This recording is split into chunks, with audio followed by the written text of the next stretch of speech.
Hi, today we're having a chat with Shaun Holton about all things relationships. He has a fresh perspective on how humans think, and he's going to help you navigate those trickier situations where you're trying to work out that stuff with the bridesmaid or put up with your mother-in-law. This is Unbridely TV.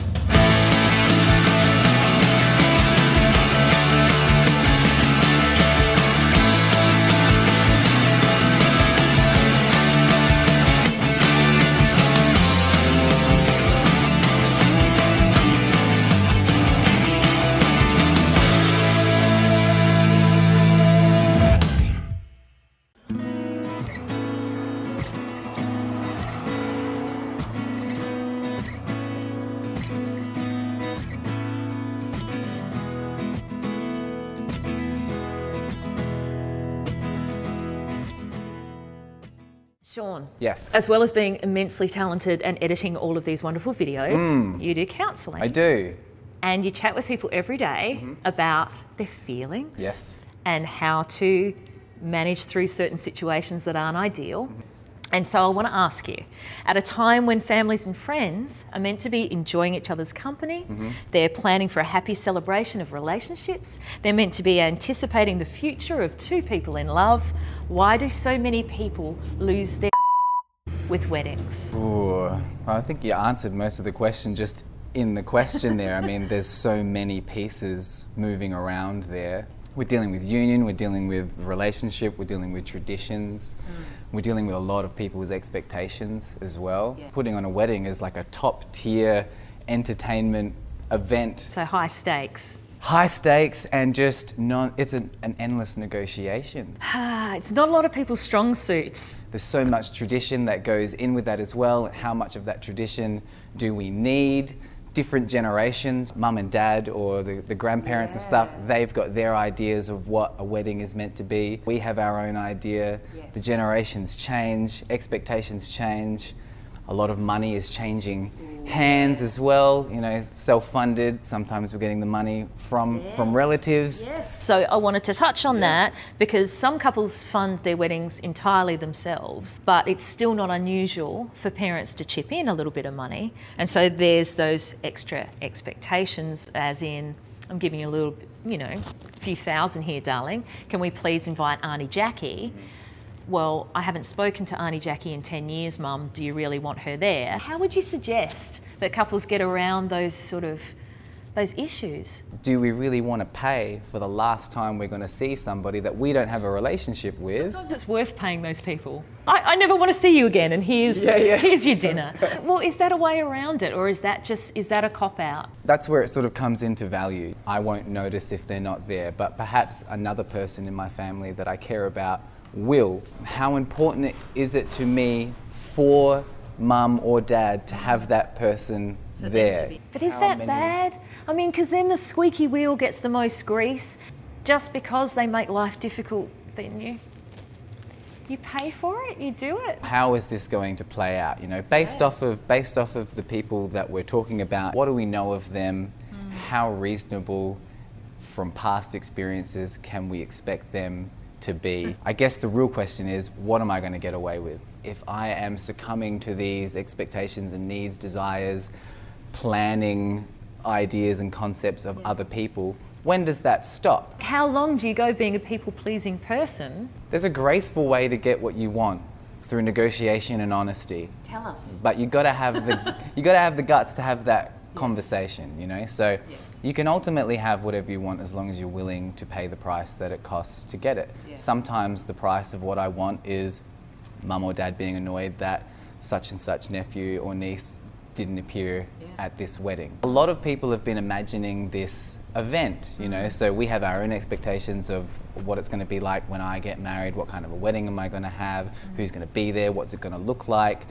So of mum and dad, it's enthusiasm that sometimes goes awry, but we're really not going to get anywhere unless we're having these conversations, and that can really be the tricky part, mustering up the courage to say no, particularly to somebody that we feel some sort of debt of gratitude to already. You really do not want to be looking back on how much you hated putting that thing together. When families are split, when there's divorced families, the couple have one set of parents or both sets of parents who are divorced, how hard is it to sit there and go, okay, stepdad means more to me now, dad gave me life. Have you got any advice? If someone's grown up with a step-parent that has really been one of their primary caregivers, I think we really want to make these decisions based on where we think the sort of emotional loyalty belongs. What story are we telling the way we set this out?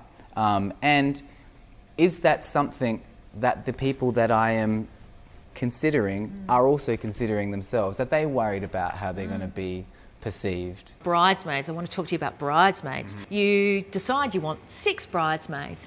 You have already been in 3 weddings with those 3 girls, so they have to be in. You've got your sister-in-law, she's got to be in, otherwise she's going to arc up. And then you've got these other 2 friends that you aren't too sure about, but you go, what the hell? You're buying dresses, you're deciding on who's paying for dresses, what colour dresses, what style of dresses. Will you come to the pre-wedding celebrations, the hens nights, all this sort of stuff. And then the shit goes down. Anytime you are putting together any group of people that you intend to complete something with, you want to make sure, regardless of how much you want them to be there, do not have anybody on your team that doesn't want to be on the team. It will not go well.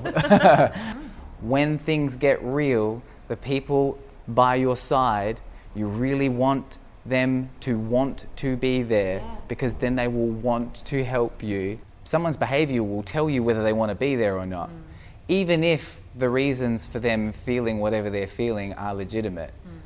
The translation is the same. They don't want to be here. So how do we help couples avoid getting to that stage? Because once you're there and you're going, oh, I don't know if they want to be a part of this anymore, it's like it's too late, isn't it? Do you pick an understudy? Do you do that? Like if I'm a bride and I'm getting married to a guy and your husband's got, a future husband, has got 3 groomsmen, then I should have 3 bridesmaids. And it doesn't matter that I've only got 2 really good friends. I'm going to ask, oh, she's nice enough, yeah. She's the right size to fit the dresses and will look good in the photos. So there's my 3rd bridesmaid.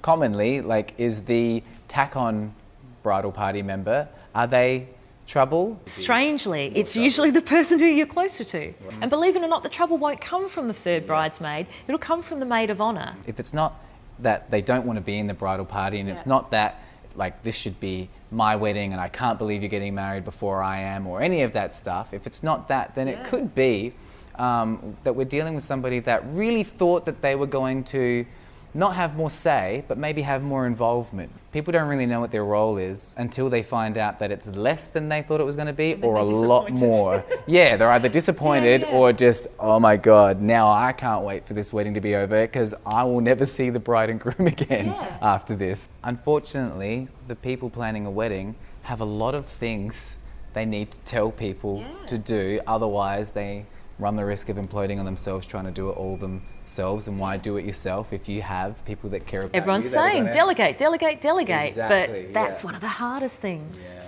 Even the most articulate, like carefully articulate delegator can run into trouble because nobody, regardless of how well it's being portrayed to us, really likes to be told what to do. Avoid text. We definitely do not need our imaginations to invent tonality, at least speaking to each other on the phone, so we can have some kind of emotional context to what's going on here. Because I guarantee most of the blow-ups will probably happen over text. They didn't understand each other in the first place. So what are your best pieces of advice for couples who are starting to feel the water boil? One thing we need to keep in mind is, hopefully, this day is going to happen, which means that if it's definitely going to happen, then the day after it is also definitely going to happen. We really want to avoid the wedding day itself being the actual boiling point. How do I avoid issues with other people?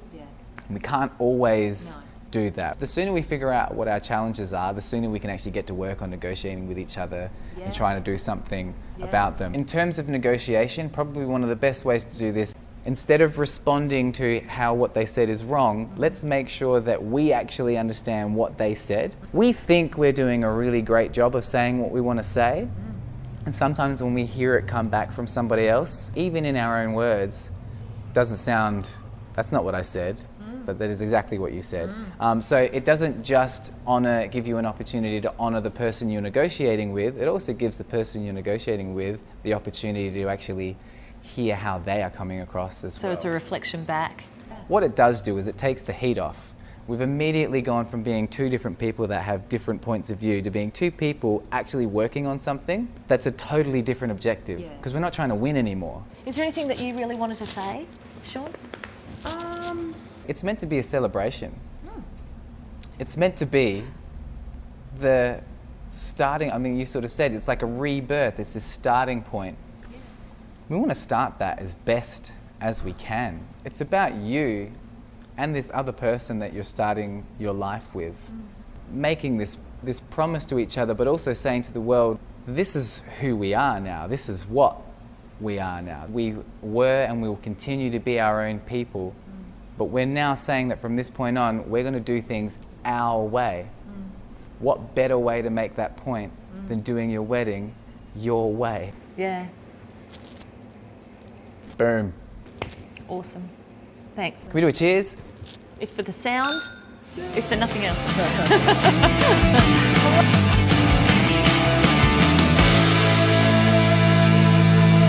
But in hindsight, just eloping in Bali, great idea. Great way to avoid all this stuff. You said that Straight just to to Bali. get it on the end of it.